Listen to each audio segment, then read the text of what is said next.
Sebelumnya saya minta maaf ya saudara ya. Dalam catatan khotbah itu banyak singkatan ya. Terutama ayat-ayat itu singkatan saya. Saya lupa memberikan yang lengkapnya.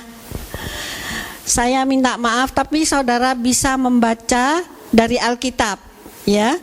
Dari Alkitab saudara bisa. Yang saya tulis di sini adalah dari terjemahan KJI. Punya saudara dari terjemahan baru. Dan juga buat Chandra minta maaf ini kesulitan menerjemahkannya ya. Ini bukan bahasa dari mana-mana, singkatan dari saya. Judul firman Tuhan kali ini tentang come and see ya. Come and see. Kata-kata ini diucapkan oleh dulu saudara kan pernah mendapatkan dari Pak Gideon tentang sangkakala ya. Jadi dijelaskan sangkakala itu apa sekalipun tidak selengkap, sebabnya itu butuh banyak waktu saudara ya.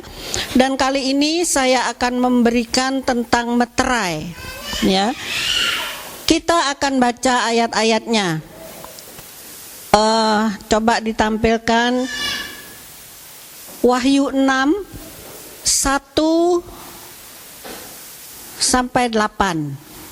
Saya akan membacakan dari KJI. Saudara cocokkan ya, mana-mana yang beda. Wahyu 6 1 sampai 8.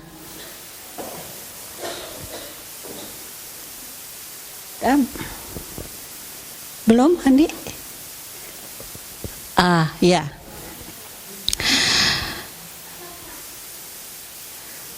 Ayat 1. Dan ketika saya melihat anak domba itu membuka satu dari antara meterai-meterai itu, lalu saya mendengar satu dari antara keempat makhluk yang hidup itu berkata dengan suara seperti guruh, mari dan lihatlah, come and see ya. Itu diucapkan oleh makhluk hidup kepada Yohanes yang di Pulau Patmos dia mendapat vision dari Tuhan ya. Lalu selanjutnya, maka saya melihat dan tengoklah ada seekor kuda putih dan orang yang duduk di atasnya itu mempunyai sebuah busur dan sebuah mahkota diberikan kepadanya. Lalu ia keluar dengan kemenangan dan supaya ia menang lagi. Ayat yang ketiga. Dan ketika ia membuka meterai yang kedua, saya mendengar makhluk hidup yang kedua itu berkata, mari dan lihatlah, come and see. Dan keluarlah seekor kuda lain yang merah menyala, dan kepada dia yang duduk di atasnya itu diberi kuasa untuk mengambil damai dari bumi, supaya mereka saling membunuh, dan sebilah pedang yang besar diberikan kepadanya. 5. Dan ketika ia membuka meterai yang ketiga, saya mendengar makhluk hidup yang ketiga itu berkata, mari dan lihatlah, come and see. Dan saya melihat, tengoklah seekor kuda hitam, dan ia yang duduk di atasnya itu mempunyai sebuah timbangan di tangannya. Dan saya mendengar suatu suara di tengah-tengah keempat makhluk hidup itu, katanya, secupak gandum sedinar harganya, dan jelai 3 cupak sedinar harganya. Tetapi minyak dan anggur itu janganlah engkau rusakkan. 7. Ketika ia membuka meterai yang keempat itu, saya mendengar suara dari makhluk hidup yang keempat itu berkata, mari dan lihatlah, come and see. Maka saya melihat, tengoklah seekor kuda kelabu, dan ia yang duduk di atasnya itu bernama Maut, dan Hades mengikutinya.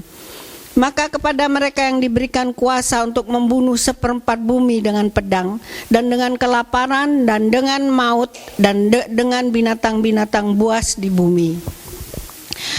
Saya tidak akan berbicara keempat meterai ini, hanya 2 yang bisa saya berikan kepada saudara, sebab memang butuh waktu banyak ya. Coba tampilkan gambar 1. Gambar ini tentang hukuman Allah kepada dunia, ya. Tapi gereja kena dampaknya. Itu saudara lihat, enggak punya itu ya, pointer, laser pointer enggak ada. Itu yang kita baca, meterai 1 kuda putih dengan penunggangnya, ya. Lalu kuda merah dengan penunggangnya, kuda hitam dengan penunggangnya, kuda kelabu dengan penunggangnya. Lalu kemudian sangkakala keempat, 5, 6 itu terjadi pada zaman Antikris.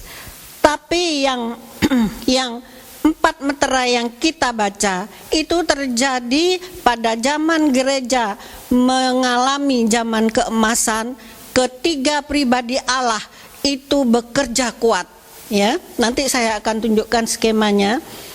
Dan kemudian sesudah meterai ini yang di sebelah kanan itu terjadi pada saat 3,5 tahun yang pertama dari minggu ke-70 Daniel.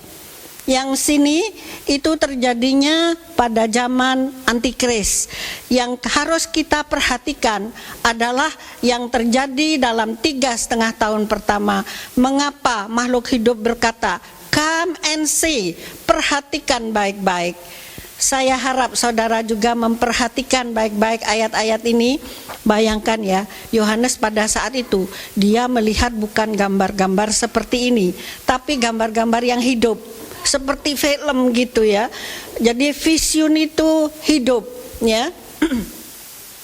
Jadi kita lihat ada meterai, ada sangkakala, dan ada bokor. Meterai 1-4 dan sangkakala 1-4 itu terjadinya pada zaman gereja mencapai zaman keemasan, di mana Roh Kudus dicurahkan limpah pada hujan akhir, dan itu terjadi pembukaan rahasia firman Tuhan yang luar biasa, ya. Dan rahasia akhir zaman juga dibukakan satu persatu, ya. Lalu kemudian meterai 5-7, sangkakala 5-7, dan bokor 1-7 itu terjadinya dalam zaman Antikris. Kalau saudara ikut pengangkatan tidak akan kena hukuman yang terakhir itu, ya. Jadi yang perlu diperhatikan adalah meterai 1-4 dan sangkakala 1-4 itu kita perhatikan. Kenapa makhluk hidup itu berkata come and see, dan saya juga akan memberitakan kepada saudara come and see, perhatikan baik-baik, ya. Itu terjadinya gambar 8. Kapan terjadinya? Kita ini akan masuk dalam minggu ke-70 Daniel. Itu bulatan, setengah bulatan 2. Itu minggu ke-70 Daniel yang dibagi 3,5 tahun pertama dan 3,5 tahun yang kedua. 3,5 tahun yang pertama seperti yang saya katakan tadi, masa keemasan gereja, tetapi juga menjadi ujian akhir bagi gereja untuk mencapai sempurna atau pengangkatan. Sebab itu dicurahkan meterai, sangkakala yang menjadi ujian bagi gereja. Ya, kita perhatikan baik-baik. Kalau saudara melihat tanda-tanda ini, saudara harus lebih waspada. Ya, itu sebabnya saya berikan ayat-ayat ini. Dalam Wahyu ini kan disebut tadi meterai pertama dibuka, gitu ya. Itu beda dengan hukuman meterai yang kita lihat tadi, kuda putih, kuda merah, kuda hitam, kuda kelabu, beda. Maksudnya yang meterai kelima itu kan waktu Daniel melihat vision tentang akhir zaman, Tuhan mengatakan meteraikan Daniel, ya, itu tentang akhir zaman, gitu ya. Pada saat Yohanes Pembaptis dalam Wahyu 5, Yohanes itu melihat vision meterai itu buku itu dimeteraikan dengan 7 meterai, tidak boleh dibuka gitu rahasianya maksudnya. Dan kemudian dibuka satu persatu. Yang bisa membuka itu hanya anak domba yang sudah tersembelih, yaitu Tuhan Yesus sendiri. Itu yang bisa membuka. Sampai ini nangis ya Yohanes Pembaptis, siapa yang bisa buka? Yohanes itu menangis, siapa yang bisa membuka? Ternyata anak domba yang sudah tersembelih itu yang membuka meterai-meterai itu. Meterai pertama dibuka, kelihatan ini. Meterai kedua dibuka, kelihatan ini. Tapi yang meterai yang saya bacakan tadi itu adalah hukuman dari Tuhan. Saudara bisa mengerti sampai di sini? Jadi dalam Wahyu 5, meterai demi meterai dibuka oleh anak domba yang sudah tersembelih. Itu artinya rahasia firman Tuhan itu dibuka. Ya, tapi yang saya ceritakan tadi itu adalah hukuman dari Allah untuk dunia, tapi gereja itu kena dampaknya. Ya, mari dan lihatlah, come and see. Ya, itu 4 kali disebut dalam vision itu. Berarti hal ini penting saudara ya, harus kita perhatikan baik-baik. Diucapkan oleh makhluk hidup yang di sorga itu kerubion namanya, dan itu beberapa kali disebut dalam Alkitab. Waktu Kejadian ada kerubion yang mengayun-ayunkan pedangnya supaya manusia yang berdosa tidak masuk ke Taman Eden lagi dan makan pohon hayat. Ya, bahaya kalau orang berdosa makan pohon hayat, bisa hidup selamanya gitu ya. Dan juga Yehezkiel itu juga melihat kerubion ini, dan Yohanes Pembaptis juga melihat kerubion ini, dan Yohanes melihat kerubion itu berkata-kata come and see dan lain-lain tadi itu dalam Wahyu 6 ayat 1, 3, 5 dan 7. Penting sekali untuk diperhatikan. Dan makhluk hidup berkata kepada Yohanes menulis dalam kitab Wahyu. Ya, kitab Wahyu itu buat kita semua. Jadi kita semua perlu memperhatikan baik-baik. Come and see. Rahasia akhir zaman dibuka satu-satu meterainya, dan itu buat kita semua supaya kita masuk dalam rencana Allah yang mulia, tidak masuk dalam zaman antikris ya, tapi ikut pengangkatan atau sempurna. Siapa yang mau jadi sempurna? Semua mau ya. Cuma ada 144.000 saudara ya. Di Bukit Sion tidak tahu katut berapa ya. Yang ikut pengangkatan diharapkan semua bisa ikut. Sebab itu perhatikan baik-baik. Come and see. Ya. Dan memang Tuhan itu selalu memberitahukan lebih dulu kepada hamba-hambanya hal-hal yang akan terjadi. Kita baca Amos 3 ayat 7.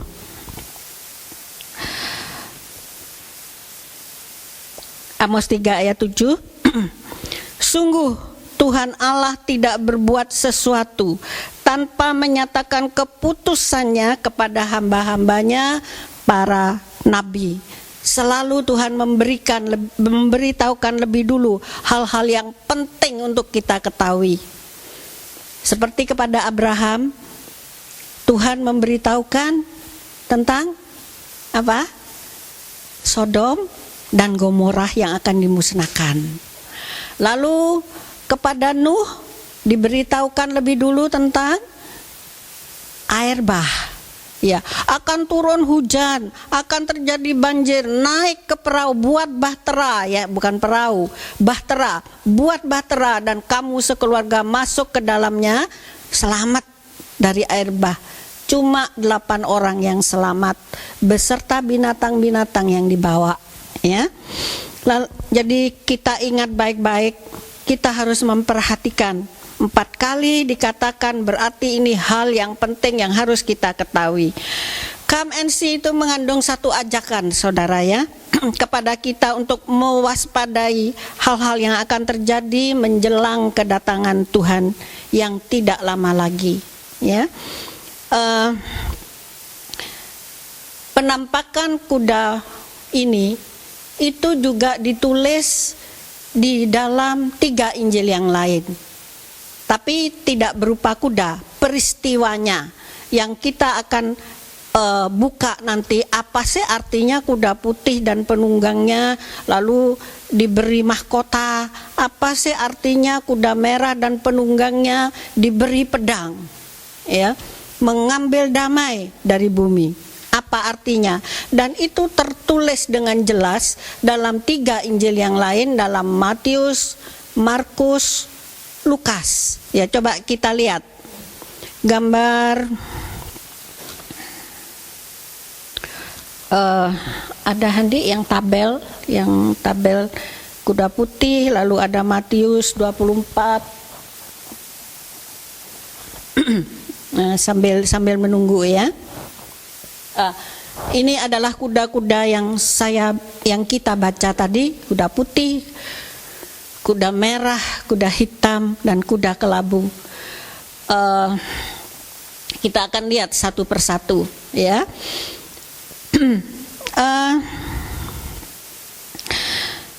Vision 4 meterai itu terjadi sebelum kedatangan Tuhan Yesus, sebelum pengangkatan ya. Penampilannya diatur oleh 4 makhluk hidup tadi, oleh 4 kerubion tadi ya. Diatur oleh 4 makhluk ini dan mempunyai ciri-ciri yang khas. Satu seri dari iblis, bukan dari Tuhan, tapi itu dari iblis. Satu seri punya ciri yang khas, 4 kuda dan penunggangnya, ya, sama. Lalu apa arti rohaninya buat kita? Apa faedahnya ayat ini buat kita? Kuda itu binatang perang, kuat, berani. Ya, coba kita baca Ayub 39 ayat 19 sampai 22.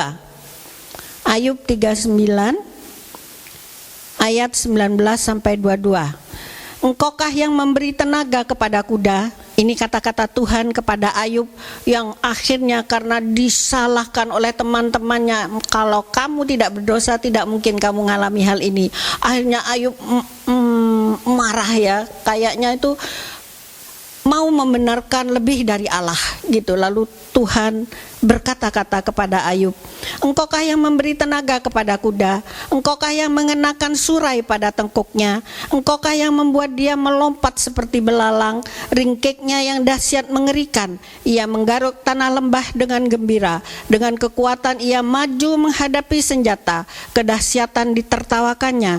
Ia tidak pernah kecut hati dan ia pantang mundur menghadapi pedang. Berani, kuat, ya. Itu kuda. Lalu kemudian memang kuda ini tergantung dari siapa yang mengendarai. Tuhan Yesus juga pada kedatangannya yang kedua bersama orang-orang sucinya semuanya menunggang kuda putih. Ya, coba gambar 2. Gambar 2, ini tentang kuda tadi, kuat. Bukan gambar 2, gambar 11. Kita lihat penampilan Tuhan Yesus dalam kedatangannya yang kedua seperti ini, saudara. Matanya menyala, ya. Dari mulutnya keluar pedang, itu juga mempunyai arti rohani. Jubahnya tercelup darah merah, lalu menunggang kuda putih, sama menunggang kuda putih itu dari pihak Allah. Tapi iblis itu selalu meniru. Dia juga memakai kuda putih, pemalsuan, saudara ya. Jadi Allah pakai kuda putih, iblis juga pakai kuda putih, ya. Netral, kuda itu tergantung dari siapa pengendaranya. Pada akhir zaman itu akan ada peperangan antar kuasa-kuasa yang besar, antara kuasa Allah dan kuasa iblis.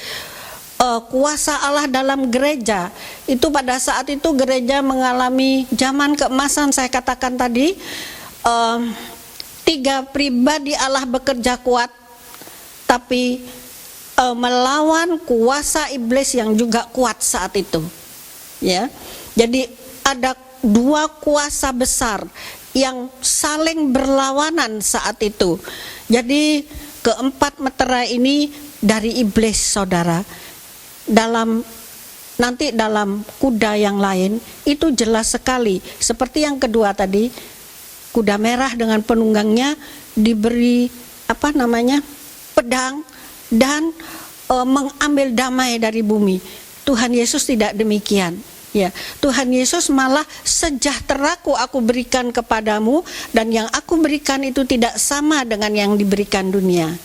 Ya, malah Tuhan Yesus itu disebut Raja Damai. Tapi ini mengambil damai dari bumi. Ya, itu yang akan terjadi. Kita teruskan, saudara ya. Tentang tadi kedatangan Tuhan Yesus itu tercantum dalam Wahyu 19 ayat 11. Saya bacakan ayatnya. Lalu saya melihat surga terbuka, dan lihatlah seekor kuda putih, dengan dia yang duduk di atasnya bernama Setiawan dan Benar, dan dengan keadilan ia menghakimi dan berperang melawan setan. 12, matanya seperti nyala api, di atas kepalanya ada banyak mahkota, dan ia mempunyai suatu nama yang tertulis yang tidak diketahui oleh seorang pun kecuali dia sendiri. Ini kita lihat tadi banyak mahkota, ya, banyak mahkota. Tapi dalam meterai pertama tadi satu mahkota yang dipakai oleh penunggangnya, diberi mahkota satu. Tapi Tuhan Yesus yang datang pada tahap yang kedua ini dengan penampilan yang seperti itu bersama orang-orang kudusnya punya banyak mahkota. Ya, memang saat itu menang seolah-olah tadi katakan, dan menang lagi ya dalam meterai pertama. Tapi Yesus lebih dari pemenang, menang mutlak. Ya. Lalu kemudian, jadi kuda putih ini dan penunggangnya itu secara keseluruhan itu putih itu berarti kesesatan, kemunafikan dari iblis. Ya, jadi secara keseluruhan itu berarti ajaran sesat yang makin menjadi-jadi di akhir zaman ini. Ya, saudara lihat sendiri akhir-akhir ini berkeliaran banyak saksi Yehova masuk dari rumah ke rumah, ajaran Mormon dan ajaran-ajaran yang lain, ya, yang macam-macam, saudara. Ada yang hyper grace, namanya anugerah Tuhan besar, itu memberi kesempatan buat orang untuk berdosa. Ya. Lalu juga macam-macam. Ada yang melegalkan apa? Perkawinan sejenis. Gereja menyetujui pernikahan sejenis. Sejak awal itu Tuhan sudah menciptakan siapa? Adam dan Hawa, bukan Adam dan Adem. Adam dan Hawa yang diciptakan oleh Tuhan, dan mereka menikah sebagai pasangan suami istri yang harmonis pada awalnya. Ya. Jadi kita lihat sejak awal, dan itu banyak firman Tuhan yang mengatakan bahwa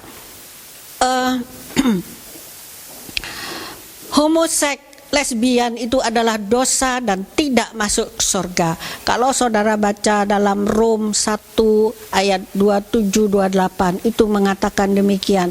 Orang yang tidak punya kebenaran Allah itu akan dirusak oleh hawa nafsunya yang tidak wajar.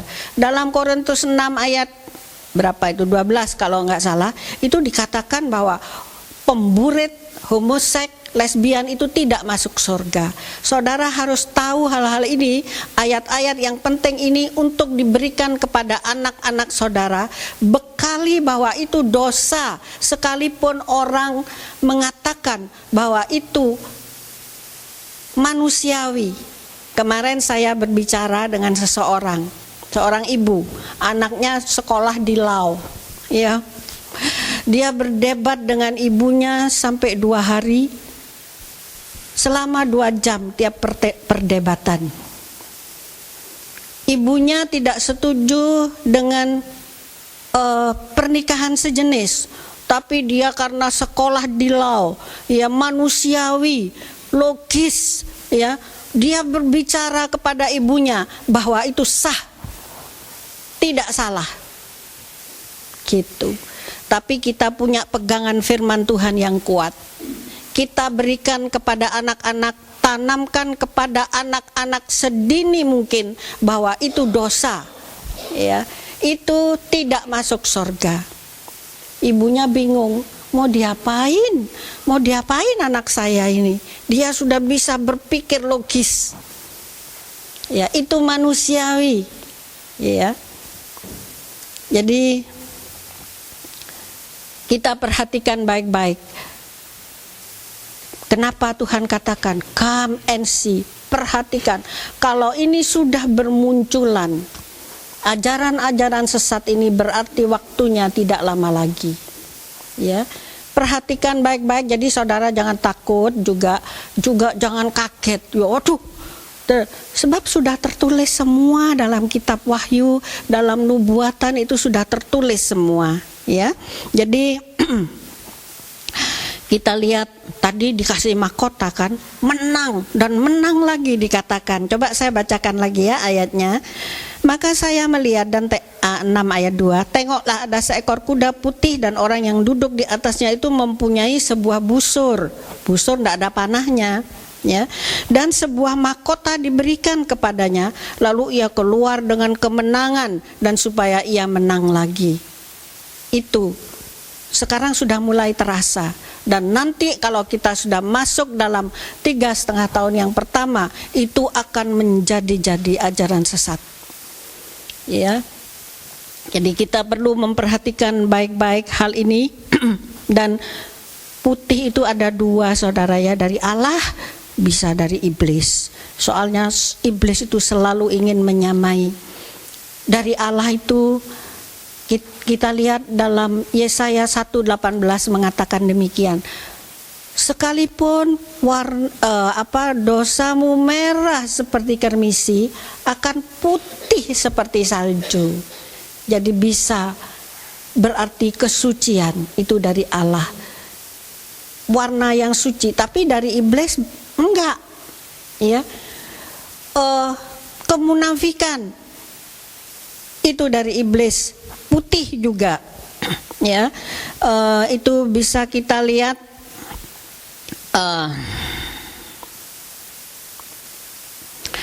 Ayat-ayatnya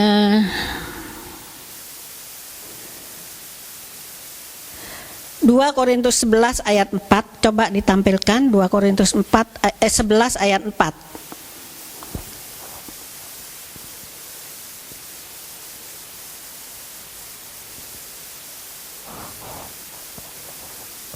Matius 11 ayat 2 Korintus 11 ayat 4, sebab kamu sabar saja jika ada seorang datang memberitakan Yesus yang lain, berarti dari gereja saudara ya, daripada yang telah kami beritakan, atau memberikan kepada kamu roh yang lain, bukan Roh Kudus, daripada yang telah kamu terima, atau Injil yang lain. Jadi kita lihat Yesus yang lain, yang palsu-palsu, roh yang lain, bukan Roh Kudus, dan juga Injil yang lain. Ya, kita lihat pemalsuan ini daripada yang telah kamu terima, kesesatan. Lalu juga Matius 23 ayat yang ke-27, coba ditampilkan. Matius 23 ayat 27.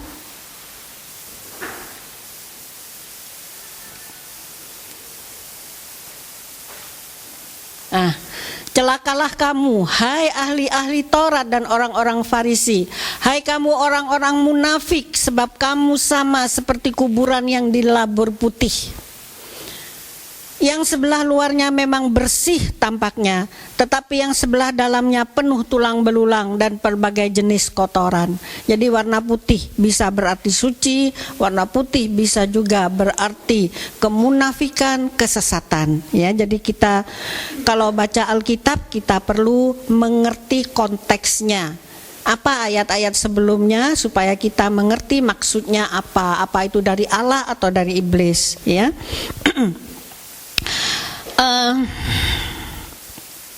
Jadi kita lihat kegerakan besar dari ajaran sesat ini makin merajalela, menang dan menang. Tapi Yesus lebih dari pemenang, ya. Humanisme seperti yang saya ceritakan tadi, kemanusiaan. Kenapa kok tidak disetujui, gitu ya. Lalu falsafah-falsafah modern seperti New Age Movement, ya, dan lain-lain. Itu tujuannya semua yang palsu-palsu itu untuk menyempurnakan pengantin antikris, ya. Kalau Tuhan Yesus itu punya mempelai Kristus, orang-orang suci yang sempurna, tapi iblis juga mempunyai mempelai antikris, lawan-lawan dari Kristus. Ada mempelainya juga, menyempurnakan di dalam dosa, ya. Kita lihat hal itu, jadi kita perlu waspada. Memang gambar 6 coba ditampilkan. Orang yang berdosa itu pasti kena dengan kesesatan ini, karena tidak bisa membedakan. Gambar 6 itu pasti kena, saudara, ya. Nah, itu racun itu diberikan, orang dosa pasti kena, karena tidak bisa membedakan mana yang benar, mana yang salah, gitu. Sebab manusia itu adalah daging, terang itu sudah datang, tapi manusia lebih menyukai yang gelap. Yang gelap-gelap itu sewenangnya, ya, orang berdosa saya maksudkan. Lalu juga iblis itu penipu ulung. Yohanes 8:44 itu mengatakan, dan bisa menyamar sebagai malaikat terang, mau menyamai Allah senantiasa, ya. Penampilannya itu seperti Allah, putih juga putih, gitu ya. Jadi kita lihat betapa jahatnya setan itu, dan akalnya itu dibutakan oleh kuasa-kuasa gelap, dibutakan oleh iblis sehingga tidak bisa melihat mana yang benar, mana yang salah, dan mereka disesatkan. Tetapi kita sudah dibekali, ya, kita sudah diberi bekal, termasuk juga khotbah saat ini. Ya, kita harus mewaspadai. Banyak orang menafsirkan, coba tampilkan gambar 10. Banyak orang menafsirkan penunggangnya itu adalah Kristus. Banyak gereja-gereja, hamba-hamba Tuhan banyak yang menafsirkan ini Kristus, gitu ya. Sebab mirip, saudara, ya. Coba kita lihat ini, kuda putih dan penunggangnya bawa busur tanpa panah. Lalu yang satu, Tuhan Yesus yang pada kedatangannya tahap yang kedua di Bukit Zaitun bersama-sama dengan orang sucinya, seperti itu pakai kuda putih. Jadi dianggapnya ini sama, ya. Ternyata tidak, ini satu seri dari iblis. Justru diperingatkan oleh Tuhan Yesus sebagai ini Kristus palsu. Itu tertulis dalam Matius 24:4 dan 5. Kita baca ayat ini, ayat penting, ya, saudara. Matius 24:4 dan 5. Maka Yesus menjawab serta berkata kepada mereka, waspadalah, supaya jangan seorang pun menyesatkan kamu, ya. Karena banyak orang akan datang dalam namaku, mengaku aku datang dalam nama Kristus. Katanya, akulah Kristus. Maka mereka akan menyesatkan banyak orang. Kita lihat, justru ini diperingatkan oleh Tuhan Yesus sendiri. Hati-hati, ya, hati-hati dengan kesesatan. Dan seperti berulang kali saya katakan, 4 meterai ini satu seri dari iblis, melakukan hal-hal yang jelek, ya. Lalu Tuhan Yesus adalah pemenang. Itu kan yang busur tanpa panah, sama seperti pistol tanpa peluru, ya. seolah-olah menang. Ini memang gaya ajaran sesat, mulut besar dan penuh tipu daya. Tapi sebetulnya bukan apa-apa. Ya, asal kita tetap berpihak kepada Tuhan, kepada Kristus. Ya, Tuhan izinkan semua ini terjadi, saudara ya. Ini buat dunia, tapi gereja kena dampaknya sebagai satu ujian besar buat gereja untuk memurnikan gereja ini sampai orang-orang ini baptisan api namanya. Seperti Tuhan Yesus di kayu salib itu adalah baptisan api. Baptisan api buat Abraham ketika anaknya mau diserahkan, disuruh dikorbankan itu ya. Jadi satu sesuatu yang dahsyat.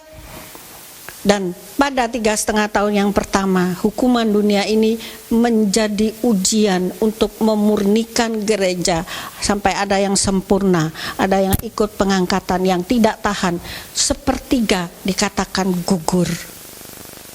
Biar kita semua tidak termasuk yang gugur dalam iman, tapi justru ikut dalam pengangkatan dan atau sempurna. Ya, jadi kita lihat itu memang Tuhan izinkan terjadi. Yang cinta kebenaran, biar kita semua cinta kebenaran, saudara, cinta firman Tuhan. Firman Tuhan itu adalah kebenaran dan betul-betul menyerap pekerjaan Roh Kudus. Kalau saudara memperhatikan ini, nanti di hujan akhir saudara akan menerima pekerjaan Roh Kudus yang hebat itu, yang akan menyempurnakan gereja atau ikut dalam pengangkatan.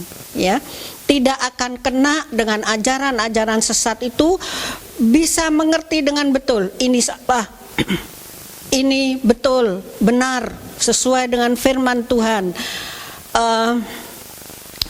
Bukan cuma mengerti, tapi juga bisa tahan ya terhadap ajaran sesat, mungkin diserang, dia tetap berpegang kepada firman Tuhan. Ini yang betul ya. Saya juga sering didatangi oleh saksi Yehova, dua orang tiap kali datang gitu, maaf saya lagi sibuk. Ya memang sibuk saudara ya, tidak sembah. Itu kalau saudara tidak siap, mereka sudah dibekali dengan bahasa aslinya dan lain-lain, dan dia dengan gencar mendatangi, kalau mau setiap hari bisa datang untuk memberikan Bible study dan lain-lain ya. Saudara kalau tidak siap, tolak aja, maaf saya lagi sibuk, sesuai dengan 2 Yohanes 10. Kalau ada orang yang datang memberikan ajaran yang lain, tolak. Ya, saudara punya dasar itu untuk itu. Kemarin saya juga berbicara dengan seorang yang dari Jakarta, datang dari Jakarta, bercakap-cakap gitu ya. Waduh, di gereja saya sekarang harus baca 5 pasal firman Tuhan setiap hari dan kemudian di-sharingkan. Saudara baca enggak 5 pasal? Dulunya 10 pasal tante, tapi saya bilang waduh gak sanggup aku. Sebabnya dia memberikan alasan, sebab saya ini membacanya bukan cuma secara kuantitas, tapi secara kualitas, dia bilang. Jadi dia baca betul-betul, dimengerti betul-betul, dan yang tidak dimengerti itu di-sharingkan. Saudara sebetulnya punya kesempatan banyak untuk itu. Di family cell bisa sharing, di ladies group bisa sharing. Siapa yang bisa mengartikan, berikan penjelasan ya. Setiap saat kami para gembala siap untuk menerima pertanyaan-pertanyaan saudara, baik lewat SMS, lewat BB, lewat WhatsApp. Bisa tanyakan apa yang saudara mau tanyakan. Kalau bisa kami akan menjawab ya, sebisa mungkin kami akan menjawab. Jadi bagi yang cinta dosa, memang senengnya tuh yang gelap-gelap ya, menolak pekerjaan Roh Kudus dan firman Tuhan, ajaran sesat ini cocok dengan seleranya dan mereka tersesat. Iya bener, enak ya, jalannya lebar, sedikit lebar. Saudara tahu ajaran sesat itu, misalnya ini ajaran yang benar. Pada awalnya penyimpangan itu tidak terlalu kelihatan, tapi makin jauh itu penyimpangannya akan makin banyak. Saudara harus berhati-hati, cocokkan dengan firman Tuhan, tanyakan kepada para gembala, ya, atau gembala-gembala kecil. Jadi kalau saudara menghadap, boleh nggak orang gay masuk gereja? Boleh masuk, tidak dilarang, tapi untuk dilayani supaya bertobat, ya, supaya bertobat, dan tidak boleh melayani apalagi di mimbar, ya, tidak boleh melayani, sebab pelayanan itu adalah perang melawan iblis. Kalau dia dalam hidup dalam dosa melayani, akan gugur dalam perang, ya. Jadi ini harus diperhatikan baik-baik. Orang melayani harus betul-betul siap tidak hidup dalam dosa. Pernah ada satu orang yang homo datang ke sini, beberapa kali datang, gitu ya. Dengar firman tidak tahan, saudara. Padahal kita nggak tahu bahwa dia itu homo, ya, nggak ngerti. Tahu-tahu hilang. Dia tidak tahan mendengar firman Tuhan, ya, karena memang tidak mau bertobat. Yang mau bertobat dilayani baik-baik, lepas dari dosanya, bisa menjadi orang yang berbuah bagi Tuhan. Tidak ada yang mustahil, ya. Jadi kita lihat saudara, ya. Oh, tadi itu 1 Korintus 6 ayat 9. Orang homoseks tidak masuk surga. Catat baik-baik, mungkin tidak ada di catatan saudara, untuk diberikan kepada anak-anak. Ini kamu baca, ya. Ya, kita lihat saudara, selanjutnya caranya menanggulangi gimana terhadap ajaran sesat ini. Kita harus betul-betul kuat, punya pendirian di atas kebenaran firman Tuhan. Baca firman Tuhan sebanyak mungkin, mengerti sebanyak-banyaknya sebagai dasar yang kuat. Tentunya dengan pertolongan Roh Kudus. Tanpa pertolongan Roh Kudus, banyak doa tentunya, itu tidak bisa kita mengerti apa maksudnya. Sekarang zaman kelimpahan, saudara, ya. Zaman kelimpahan, pakai kesempatan baik-baik. Ada saatnya nanti orang cari tidak dapat, ya. Orang lapar dan haus akan firman Tuhan, cari tidak dapat. Itu di zaman antikris. Sebab itu saudara, sekarang di zaman kelimpahan ini pakai baik-baik untuk menyerap sebanyak mungkin firman Tuhan dengan pertolongan Roh Kudus. Dan saling sharing satu sama lain. Aku tadi dengar loh dari seorang hamba Tuhan, oh itu begini. Lah terus nurut firman Tuhan yang benar gimana? Ya, selidiki baik-baik dan kita saling menguatkan satu sama lain. Jangan gini saudara, ya, ada orang yang selalu nguntit hamba Tuhan yang tidak jelas tapi berkarisma gitu. Ikut hamba Tuhan itu ada di gereja A, ikut ke gereja A. Hamba Tuhan ini ada di gereja B, datang ke gereja B, ke C, datang ke gereja C, ya, padahal sesat gitu. Jadi kita perlu berhati-hati, gerejanya sendiri ditinggal dan mereka nguntit hamba Tuhan yang tidak jelas ini.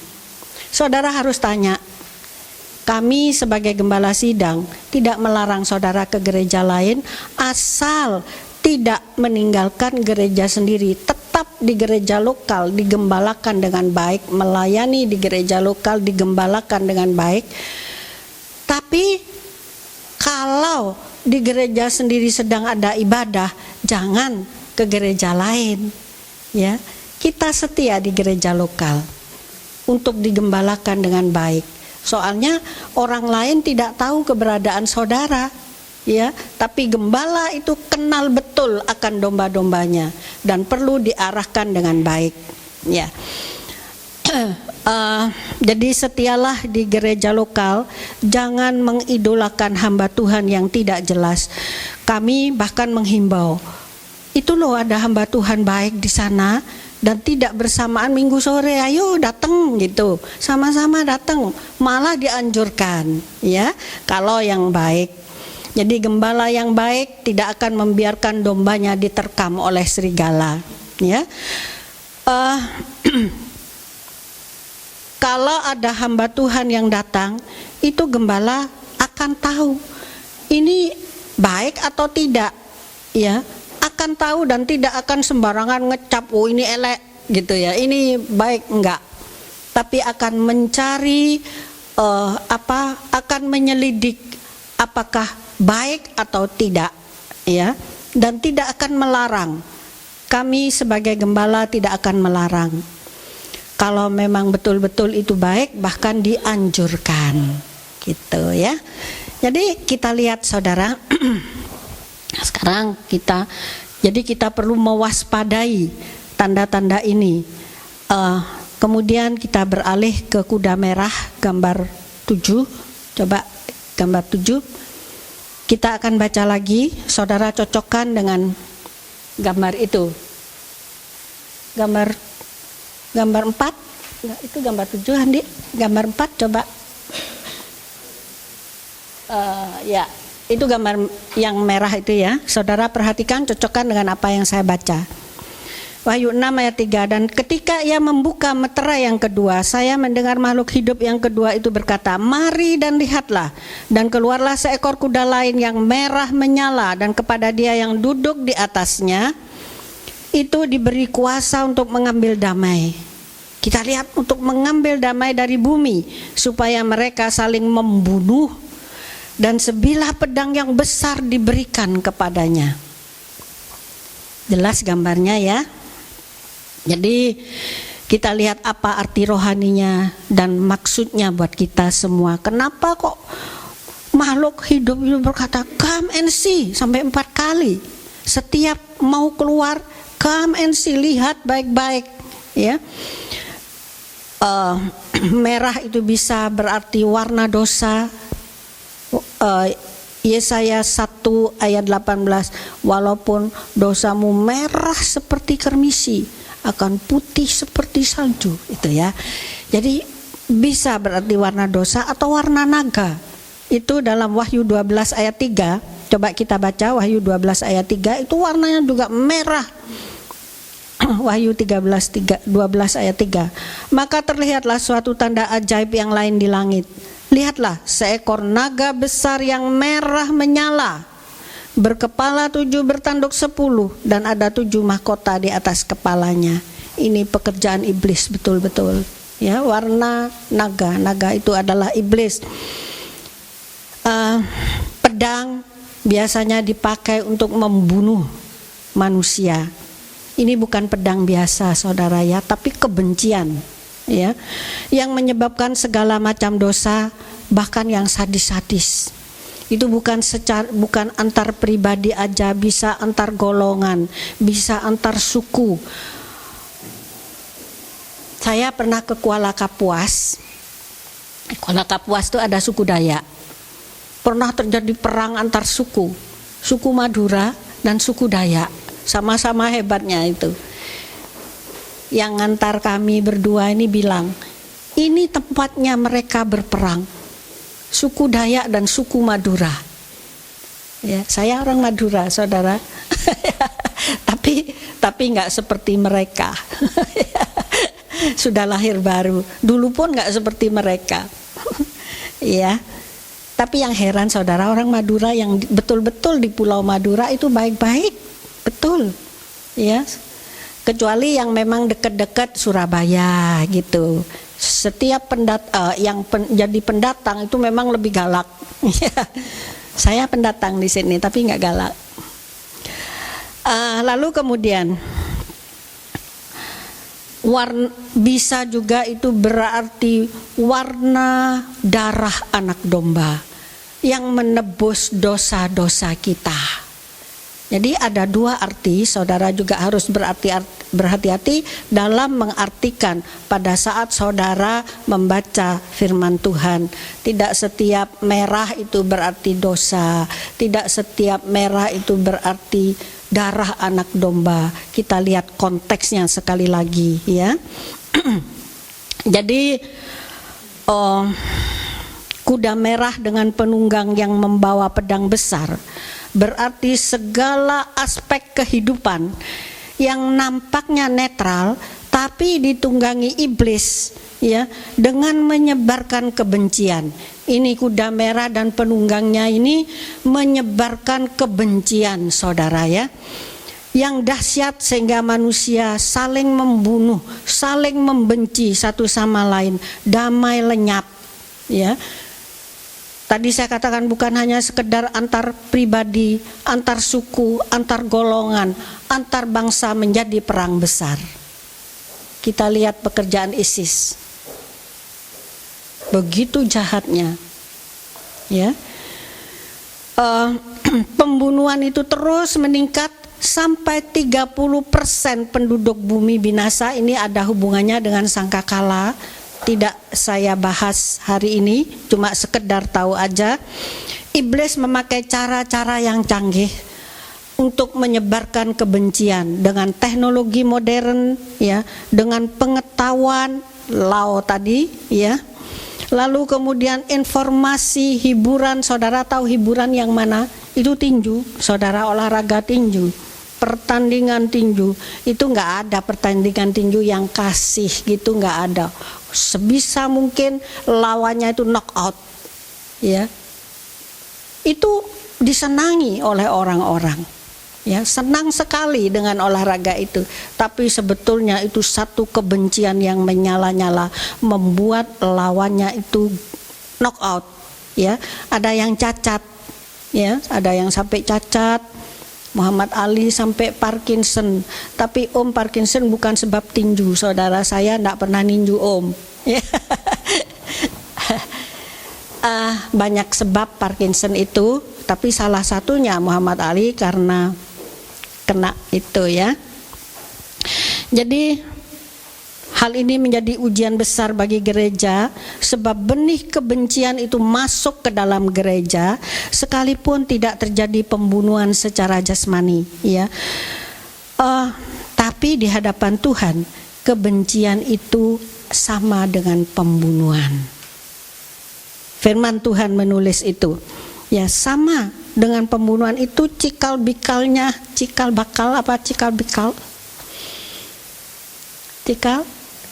cikal bakalnya pembunuhan itu asalnya dari benci, yang kalau dibiarkan terus itu akan makin membesar dan akhirnya berakhir dengan pembunuhan. Kita lihat banyak kisah dalam Alkitab, Mordekai dan Haman ya, Saul dan Daud. Itu asalnya mulanya benci, tapi lalu dikejar mau dibunuh. Ya, kita lihat. Jadi jangan biarkan kebencian sekecil apapun, jangan dibiarkan. Selesaikan dengan baik. Kalau mungkin ada masalah, selesaikan dengan baik dan berakhir dengan damai. Itu yang diharapkan. Ya, kalau salah yang ngaku ya. Tuhan bilang saling mengakui salah. Kalau salah ya saya salah. Sorry. Itu datangi orangnya, sorry ya. Sorry aku dulu sudah berbuat salah.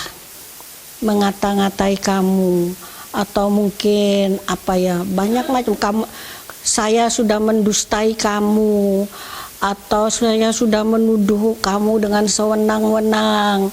Itu akui, saudara. Jadi jangan biarinlah gitu ya, nggak ada apa-apa kok. Itu menyala di hadapan Tuhan ya. Harus diakui dan diselesaikan dengan baik. Jangan biarkan benih kebencian itu ada sekecil apapun ya. Itu tadi tertulis juga dalam Injil. Saya bacakan salah satu Injil, Matius 24 6 7a. Tadi kuda putih Matius 24 4 5, ajaran sesat. Ini juga ditulis dalam kitab Injil yang saya baca, Matius 24, 6-7a. Maka kamu akan mendengar tentang peperangan dan laporan-laporan peperangan.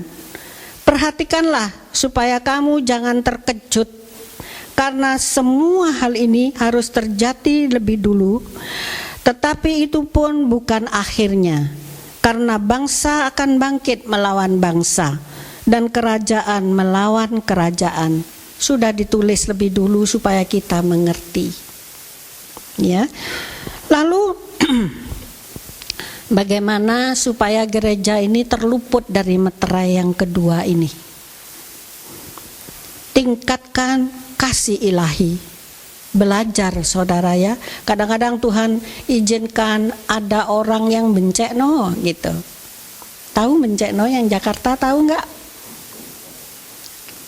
Itu untuk mengolah kita supaya kita ini dilatih untuk mengampuni.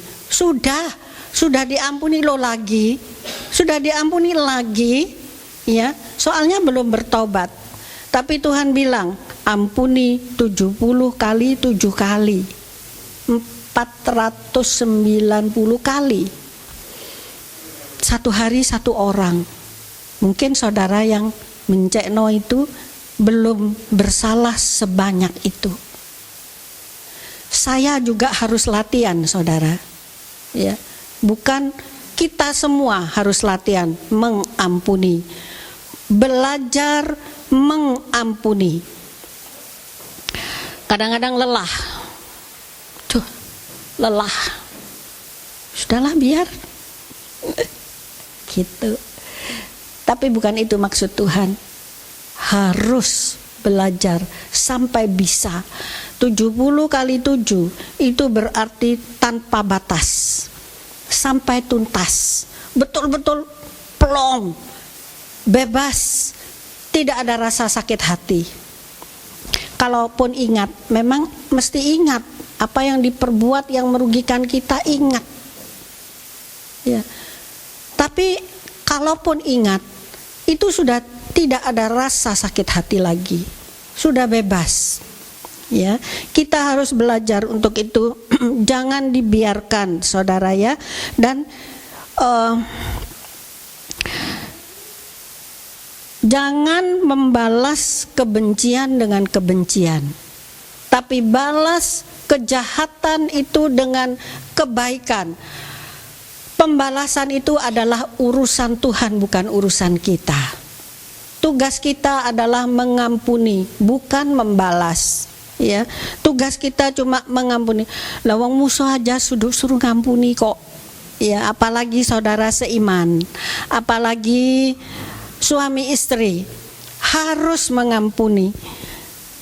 Tuhan katakan dalam Matius 5 ayat yang ke-44 sampai 48, saya bacakan. Tetapi aku berkata kepadamu, kasihilah musuh-musuhmu. Ini kalau saudara punya musuh, apa yang harus diperbuat?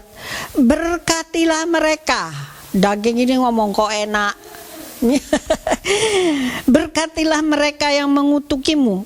Berbuatlah baik kepada mereka yang membencimu.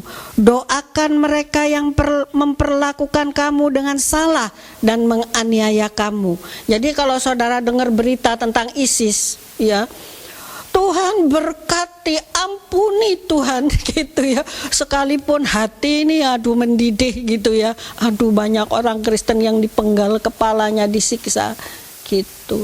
Tapi tugas kita ini, doakan supaya mereka bertobat, berbalik, mau percaya kepada Tuhan Yesus. Dan itu tidak ada yang mustahil. Sejahat apapun, kalau mau bertobat bisa. Ya. 45, supaya kamu boleh menjadi putra-putra Bapamu yang di surga, karena Ia menerbitkan mataharinya ke atas orang jahat dan orang baik, serta menurunkan hujan ke atas orang benar dan yang tidak benar. Karena jikalau kamu mengasihi orang yang mengasihi kamu, apakah pahalamu? Jadi tidak ada pahalanya kalau orang cinta kita, memberi sesuatu lalu kita memberi lagi, tidak ada pahalanya, itu biasa. Tapi kalau musuh kita cintai, itu ada pahalanya. Si Tuhan. Ya. 46. Karena jikalau kamu mengasihi orang yang mengasihi kamu, apakah pahalamu? Bukankah pemungut cukai juga berbuat demikian? Ya. Dan jikalau kamu memberi salam kepada saudaramu saja, apakah kelebihan daripada yang lain? Bukankah pemungut cukai juga berbuat demikian? Karena itu hendaklah kamu sempurna seperti Bapamu di surga itu sempurna. Ya, jadi itu tugas kita, saudara ya. Sekalipun mungkin dalam pergumulan nggak bisa Tuhan, tapi aku mau belajar, gitu. Dalam saudara baca sendiri Rom 12, 17-21 itu tentang jangan balas kejahatan dengan kejahatan, tapi balas dengan kebaikan. Cara praktis meningkatkan kasih dalam gereja itu belajar membangun persekutuan tubuh Kristus dengan saling mengenal satu sama lain, bisa bersama-sama mengerjakan beban pelayanan dari Tuhan, bisa bekerja sama dengan baik, ya. Sadar, kita nih sadar, iya aku belum sempurna Tuhan, masih bisa salah. Tapi yang penting itu punya kerinduan, saudara. Dalam hati ini punya kerinduan, punya sikap hati yang terus mau berjuang, ya, terus mau belajar untuk bisa hidup kudus. Banyak tantangannya, ya. Kadang-kadang kita perlu mengampuni orang lain, tapi juga kadang-kadang kita perlu pengampunan dari orang lain. Masih bisa salah, ya, masih bisa salah. Sebab itu kita tingkatkan kasih Kristus, mau mengasihi jiwa-jiwa, mau melayani jiwa-jiwa, menjadi garam dan terang dunia yang hanya bisa dilakukan oleh orang-orang yang punya kasih Kristus. Saya bacakan, saudara baca doa Tuhan Yesus untuk orang-orang percaya. Itu dalam Yohanes 17 ada doa Tuhan Yesus untuk dirinya sendiri, ada doa Tuhan Yesus untuk murid-murid, ada Tuhan Yesus untuk orang-orang yang percaya karena pelayanan dari murid-murid dan juga untuk kita semua. Intinya kalau kita baca Yohanes 17 20-26, Tuhan mau kita ini jadi satu. Menjadi satu di dalam kita, sama seperti Bapa dan Tuhan Yesus jadi satu, sehingga dunia percaya bahwa Bapa yang mengutus Tuhan Yesus dan mengasihi seperti Bapa mengasihi Tuhan Yesus, itu yang dirindukan oleh Tuhan. Ya, sebelum meninggalkan dunia ini, Tuhan Yesus berdoa untuk kita semua supaya kita dipersatukan, tidak saling berbenci-bencian, tapi saling mengasihi satu sama lain, dan dunia melihat betul ini Bapa yang mengutus, ya. Kita perhatikan baik-baik, saudara. Kalau ada seorang menyebarkan kebencian, kalau ada seorang yang menyebarkan kebencian, dinetralisir, saudara, ya, dinetralisir. Berikan kebaikannya, ya, tunjukkan kebaikannya. Jadi kita ini jangan mengubah image seseorang. Orang yang permulaannya mengatakan orang ini baik loh, lalu kemudian ada hasutan, memfitnah, oh ternyata jelek, gitu ya. Jangan, saudara, ya, jangan sampai mulut kita ini dipakai oleh iblis untuk mengubah image seseorang dari baik menjadi jelek, kecuali memang berbahaya betul-betul seperti ISIS, ya. Kita perlu menangani bersama-sama, ya. Kita tidak nangani sama-sama, ya, nggak perang lawan ISIS, tapi didoakan. Seperti putra manusia Yesus selama di dunia, saudara tahu, orang-orang Yahudi mengeluk-elukan, mau dirajakan, mendengar ajaran yang memukau, yang mengubah. Lalu orang sakit disembuhkan, orang lumpuh berjalan, orang buta melihat, orang mati dibangkitkan. Orang banyak ikut, yang lapar dikenyangkan, ikut berbondong-bondong sampai ribuan orang. Lalu ada hasutan dari imam-imam kepala, dari musuh-musuh Tuhan Yesus, ahli Taurat, orang Farisi, dihasut. Akhirnya dari Hosana, Hosana, Hosana dilulukan, akhirnya dia disalibkan, dia penjahat gitu ya. Jadi diubah image-nya dari baik menjadi jelek. Kita jangan menjadi alat iblis untuk mengubah image seseorang. Ya, perhatikan baik-baik ini. Kalau memang ada orang yang berbuat itu, dinetralisir, ya, dinetral, enggak kok, kayaknya enggak gitu. Tapi saudara harus betul-betul mengerti tentang orang itu, ya. Jadi tugas kita bukan menyebarkan kebencian, tapi punya lem kasih Kristus. Justru orang yang bermusuhan itu didamaikan satu sama lain, dilem dengan kasih Kristus. Ya, saya kadang-kadang curhat terhadap suami saya. Ya, kalau ada orang yang membuat saya kesel hati gitu ya, bukan saudara. Ya, saya curhat kepada suami. Kalau suami saya mengatakan hal-hal yang bisa menetralisir rasa kesal hati saya senang, saudara. Karena saya tidak menaruh hal-hal tidak sakit hati lagi gitu.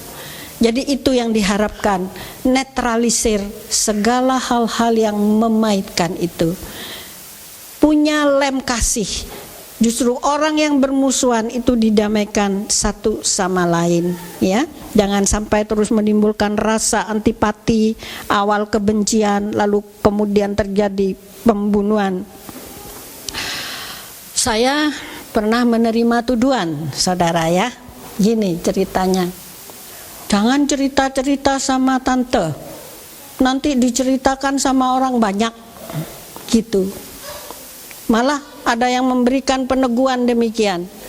Orang dalam sendiri loh yang ngomong. Saya katakan kepada orang itu, orang bebas berbicara, tapi harus bertanggung jawab terhadap Tuhan apa yang dikatakan itu. Jadi kata-kata yang keluar itu tidak hilang, oh cuma ngomong, tapi disimpan di gudang Allah untuk dipertanggungjawabkan, gitu. Saya berbicara, Pastor Gideon dan istri itu ikut serta di dalam penggembalaan. Saya katakan, saya pesan kepada mereka, hati-hati dengan rahasia jabatan. Jangan ceritakan yang tidak perlu sekalipun kepada orang dekat, mama sekalipun, saudara sekalipun, ya. Kalau itu tidak perlu jangan diceritakan. Itu yang saya pesankan kepada mereka. Jadi saya pun harus berbuat itu. Lain masalahnya kalau saudara sendiri yang cerita kepada orang lain, ya. Jadi dia cerita sama saya, lalu dia cerita kepada orang lain juga, lalu terbuka loh saya yang dituduh gitu. Ya, tapi itu memang tugas sebagai ibu gembala, sebagai bapak gembala untuk menerima semua itu bukan tugas sih. Memang rela, harus rela. Ya, diperlakukan demikian. Yang penting bagaimana kita di hadapan Tuhan. Ya. Jadi mari saya himbau saudara untuk berada di pihak Tuhan. Sebarkan kasih Kristus, jangan sebarkan kebencian. Saya perlu dukungan doa saudara. Gembala sidang, pemimpin rohani itu ada di ujung laras senjata setan. Setiap saat bisa ditembak dan gugur. Paulus mengatakan kepada sidang jemaat di mana dia sampai di Korintus, lewat surat-suratnya, dimanapun di Tesalonika, di mana dia katakan doakan kami, doakan kami. Kami juga minta dukungan doa saudara. Tidak mudah, ya. Tapi dukungan doa saudara itu sangat-sangat membantu. Doakan kami, kita saling mendoakan satu sama lain, dan kita lihat kebencian dan kasih itu sama-sama meningkat menuju puncak. Benci bisa jadi benci seperti iblis, bisa kasihnya seperti Kristus. Kita belum mencapai seperti Kristus, tapi kita berusaha ke sana. Jangan sampai di pihak yang lain, ya. Itu akan terjadi polarisasi. Dalam Wahyu 22:11 dikatakan, yang suci tambah suci, yang najis tambah najis. Ya, jadi kita terus berada dalam posisi Tuhan. Pada saat kita melihat, ada tanda-tanda, ini kuda putih dan penunggangnya, ya, ajaran sesat merajalela, kita waspada. Lalu kuda merah dan penunggangnya yang mengambil damai dari bumi, kita harus waspada juga. Jangan sampai kita dipakai oleh iblis, tapi justru dipakai oleh Tuhan untuk menyebarkan kasih Kristus. Puji Tuhan. Saya akhiri, sudah terlambat saudara ya, ada kelas pembimbingan, tapi kita biar firman Tuhan ini bisa membekali saudara, ya. Come and see, datang dan lihat, mari dan lihat. Ya, kalau ada tanda-tanda ini harus makin waspada. Kita harus makin melekatkan diri satu sama lain juga dengan Tuhan. Ya, puji Tuhan. Kita akan nyanyi Jam Kehidupan diputar sekali. Kita akan bangkit berdiri.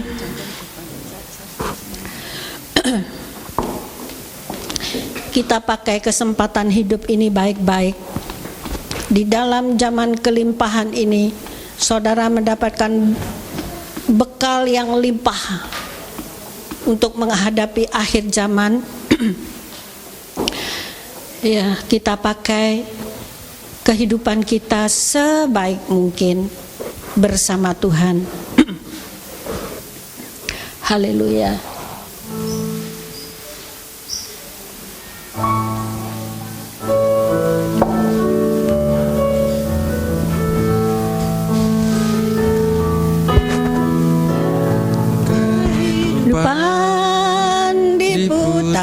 Sekali dan tak seorang pun tahu kapan kan berhenti.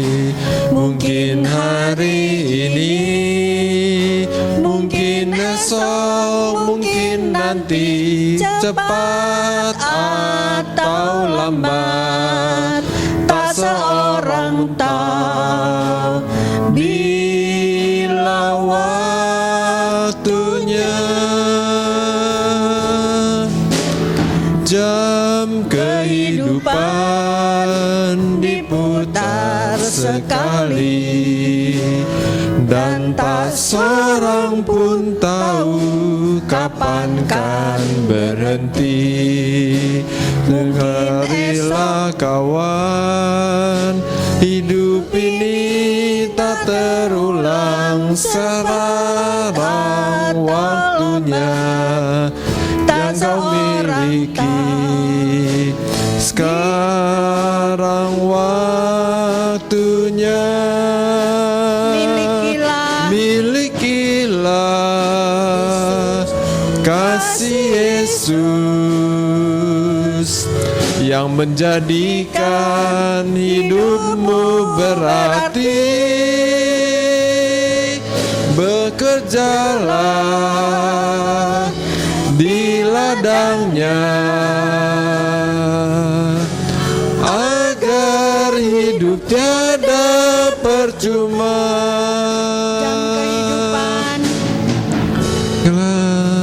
Kita bangkit berdiri, saudara.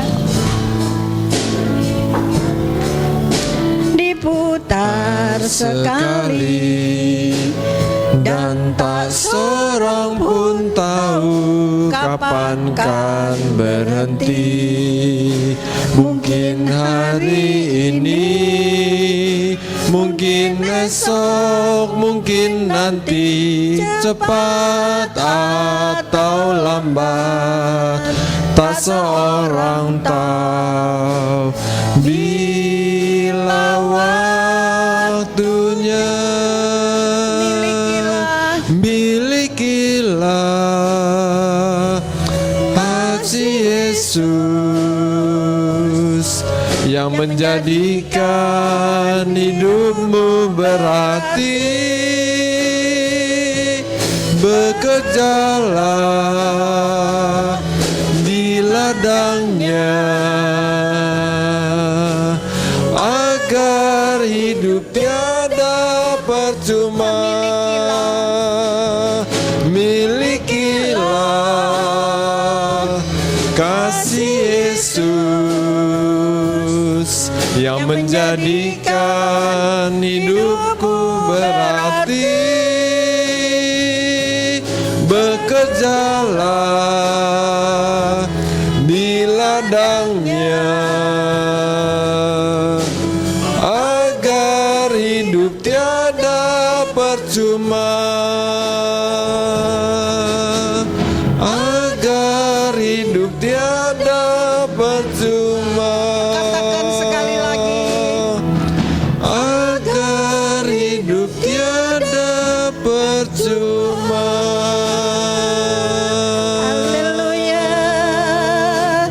Haleluya. Haleluya. Nanti saya minta Herman untuk menutup dalam doa. Haleluya. Haleluya. Sekalanya wala-wala. Haleluya. Haleluya. Bapa, kami ucap syukur Tuhan buat firman yang telah diberitakan ya Bapa, supaya kami lebih mengerti ya Bapa Tuhan tentang tanda-tanda akhir zaman ya Bapa, tentang banyak Tuhan goda-godaan ya Bapa, banyak tipu muslihat iblis ya Bapa yang dipakai ya Bapa. Bila Tuhan kami semakin jeli ya Bapa Tuhan, iman kami Tuhan tetap teguh ya Bapa Tuhan, sampai kedatangan-Mu Engkau menemukan ya Bapa Tuhan bahwa kami tetap percaya kepadamu ya Bapa. Terima kasih ya Bapa, Engkau materaikan ya Bapa firman-Mu dalam hati pikiran kami ya Bapa, dan setiap perilaku kami ya Bapa. Bila kami terus ya Bapa Tuhan mencerminkan Tuhan Engkau ada di dalam kami. Terima kasih ya Bapa, dan Engkau berkati ya Bapa tante yang telah menyampaikan firman-Mu ya Bapa. Tuhan Engkau urapi, tambah-tambahkan lagi ya Bapa hikmat pengetahuan ya Bapa Tuhan. Engkau pakai lagi ya Bapa Tuhan secara luar biasa ya Bapa Tuhan. Terima kasih ya Bapa, kami mengucap syukur ya Bapa dalam nama Tuhan Yesus. Amin.